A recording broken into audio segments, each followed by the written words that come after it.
අයිබෝවන් කියලා පිළිගන්නවා හැමදෙනාම. අද මම සූදානම් වෙන්නේ Photoshop software එක පාවිච්චි කරලා කොයි විදිහටද වෙනස් විදිහේ නිර්මාණයක් බිහි කරන්න කියලා ඔයගොල්ලෝ දෙක කතා කරන්න.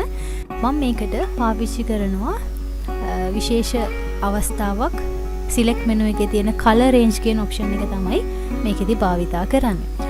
මම මුලින්ම මේ වගේ image එකක් තෝරාගෙන තියෙනවා. මේ image එකේ මට අවශ්‍ය කරන්නේ මේ රතු ප්‍රදේශ ඉතුරු කරගෙන අනිත් කොටස black and white බවට පත් කරන්න. එතකොට මේ වගේ එකක් කොහොමද select කරන්න කියලා අපි බලමු. මම මුලින්ම select menu එකට යනවා. select menu එකේ color range කියන option එකට ගිහිල්ලා color range panel එක මේ විදිහට විවෘත කරගන්නවා. මේ color range panel එකේ අපිට බලා ගන්න පුළුවන් අවස්ථා කීපයක් තියෙනවා. select option එක යටතේ අපි ගියොත් අපිට බලා ගන්න පුළුවන් යම්කිසි sample එකක් select කරගන්න. එහෙම නැත්නම් pixel එකක තියෙන color range එකක් select කරගන්න අපිට පාවිච්චි කරන්න පුළුවන්. මෙන්න මේ sample color එක මෙන්න මෙතනින් අපිට බලා ගන්න පුළුවන් red color එකක් විදිහට මේ image එකේ කොයි විදිහටද red කියන color එක apply වෙලා තියෙන්නේ කොයි ප්‍රදේශවලද කියලා අපිට බලා ගන්න පුළුවන් red කියන අවස්ථාව තෝරා ගැනීමෙන්.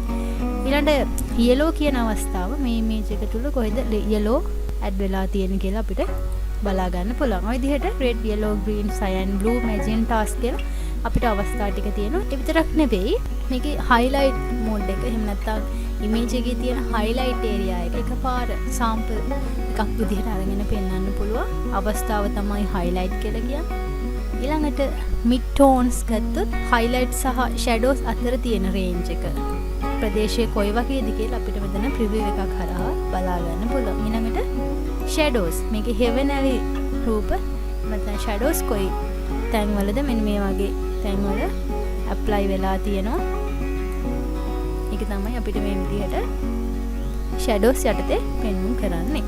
මේකෙදි ඊළඟට අපිට බලා ගන්න පුළුවන් skin tone කියන එක skin color එකට අනුව skin tones කොයි විදිහට තියෙන්නේ කියලා මෙතනින් බලා ගන්න පුළුවන්.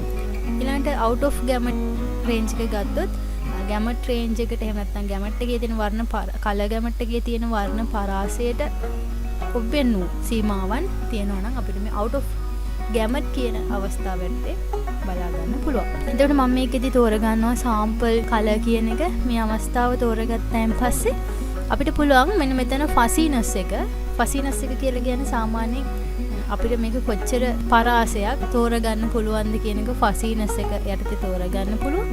ඊළඟට මෙන්න මෙතන localize color clusters කියන තැන check කරාට පස්සේ අපිට බලා ගන්න පුළුවන් range එක. fuzziness එකට සාපේක්ෂව range එක කොයි විදිහටද 100%ක්ද අවමය කොච්චර ප්‍රදේශයක් fuzziness එක අනුව තෝරගන්න පුළුවන්ද කියන එක අපිට මෙතන වෙනස් කරගන්න පුළුවන්. මම මෙතන check box එක අයින් කරගෙන මෙතනින් fuzziness එක 40ක පමණ ප්‍රමාණයක් තියාගෙන මට පුළුවන් රතු පාට මල් ටික තෝරගන්න. රතු පාට මල් ටික තෝරගද්දි මම මුලින්ම මෙන්න මෙතන sample icon එක උඩ click එකක් දීලා මෙන්න මේ මලක් උඩ එක click එකක් දෙනවා. ඊට පස්සේ අපිට පුළුවන් මෙන්න මෙතන add to sample එකට තව අනිකුත් sample ටික එකතු කරගන්න. මට මෙන්න මෙතනින් add to sample click කරලා මෙතනදි touch කරද්දී අපිට නිසියාකාරව මේ රතු ප්‍රදේශයන් බලා ගන්න බැරි නිසා මම background එකේ තියෙන image එකේ රතු ප්‍රදේශයන් ටික නිවැරදිව මෙන්න මෙහෙම කීප වතාවක් click කරලා එකතු කිරීමක් කරගන්න. එතකොට යම් අනවශ්‍ය ප්‍රදේශයක් එකතු වුණොත් අපිට පුළුවන් මෙන්න මෙතනින් subtract from sample කියන අවස්ථාව තෝරගෙන subtract කරගන්න අනවශ්‍ය කොටස් ටික. ඔය විදිහට මම image එකේ තියෙන අවශ්‍ය කොටස් ටික يعني රතු ප්‍රදේශයන් තියෙන කොටස් ටික මේ විදිහට තෝරගන්නවා. ඊළඟට මට පුළුවන් selection preview එකේ කොයි විදිහට selection එක තියෙන්නේ අපිට grayscale එකක් black matte එකක් ඒ වගේම white matte එකක් quick mask එකක් විදිහට දාගන්න පුළුවන්. මම මේකෙදි none option එක පාවිච්චි කරලා මෙතනින් okay command එක දෙනවා. එතකොට මෙන්න මේ විදිහට අපේ areas ටික select වෙලා තියෙනවා දැක බලා ගන්න පුළුවන්. එතකොට අපි image එකට zoom වෙලා බැලුවොත් මෙන්න මෙතන ඇතුල් කොටස් ටිකේ selection එක apply වෙනවා නම් අපි feather එකක් apply කරන්න පුළුවන්. selection එක උඩ right click කරලා feather option එකට ගිහිල්ලා අපිට මේකට දෙකක වගේ feather range එකක් apply කරගන්න පුළුවන්. එතකොට මැද්දේ තියෙන කොටස් ටික සාමාන්‍යයෙන් ඉවත් වෑමක් සිද්ධ වෙනවා. ඔය විදිහට තව කොටස් අලුතෙන් එකතු කරගන්න අවශ්‍ය නම් අපිට ලසර් ටූල් එක පාවිච්චි කරලා එකතු කරගන්න පුළුවන්.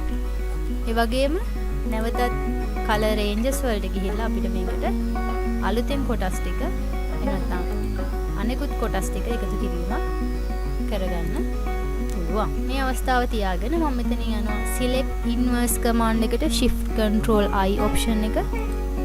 ඊට පස්සේ අපිට පුළුවන් මේ තෝරාගත්ත කොටසෙන් එළිය ප්‍රදේශය, ඒ කියන්නේ අපිට black and white කරන්න ඕනේ ප්‍රදේශය තෝරගන්න.